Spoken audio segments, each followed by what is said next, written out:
apakah dewasa maupun anak-anak, apakah seorang alim ataukah seorang penuntut ilmu, apakah pejabat maupun rakyat biasa, ataukah pemimpin, penguasa maupun rakyat jelata, semuanya akan merasakan kematian. Jangan-jangan saya hari ini mati. Jangan-jangan tatkala kita berjalan mati. Jangan-jangan tatkala kita keluar rumah tidak bisa pulang kembali ke rumah karena mati. Jangan-jangan tatkala kita duduk di kursi kantor kita, di dalam pekerjaan kita, maka kita tidak bisa bangun karena mati. Jangan-jangan tatkala kita berada di atas kasur kita untuk tidur, beristirahat, jangan-jangan setelah ini bukannya bangun, akan tetapi kita dibawa dari atas kasur kita ke tempat pemandian mayat kita. Setiap jiwa pasti akan merasakan kematian. Maka mencari bekal sebanyak-banyaknya untuk kita menghadap kepada Allah Subhanahu wa taala. Jenderal bintang 4 dengan pasukannya dia di belakang.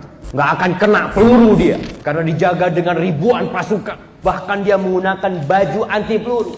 Malaikat maut tinggal cabut nyawanya. Mati. Setelah Allah menceritakan detik-detik kematian, karena kita melihat, kita sering melihat orang mati. Kita sering mendengar namanya fulan, innalillahi wa inna ilaihi raji'un. Bahkan pundak kita udah berulang kali menggotong keranda. Dan tangan kita juga ikut menimbun yang mati di dalam kuburnya. Suatu saat yang ada di keranda itu adalah kita. Nama kita yang akan disebut pasti.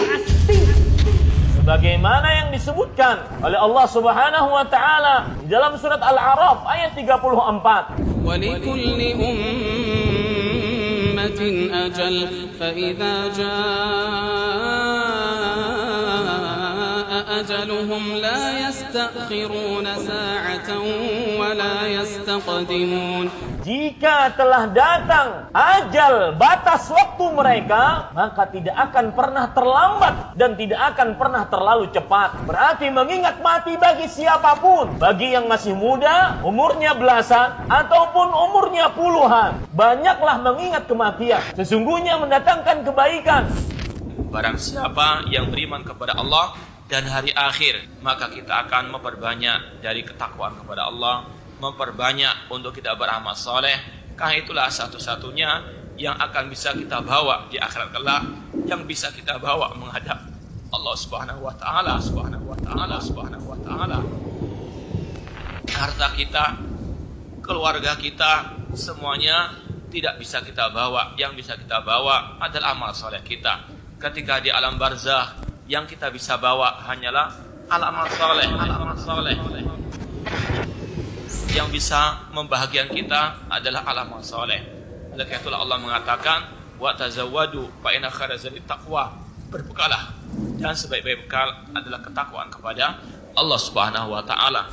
Berapa banyak para pemuda yang pagi dan sore hari bisa tertawa padahal kain kafalnya sudah disiapkan baginya. Berapa banyak anak kecil yang bisa diharapkan untuk panjang usianya, namun jasadnya sudah dimasukkan di kegelapan alam barzakh, di kegelapan alam kubur.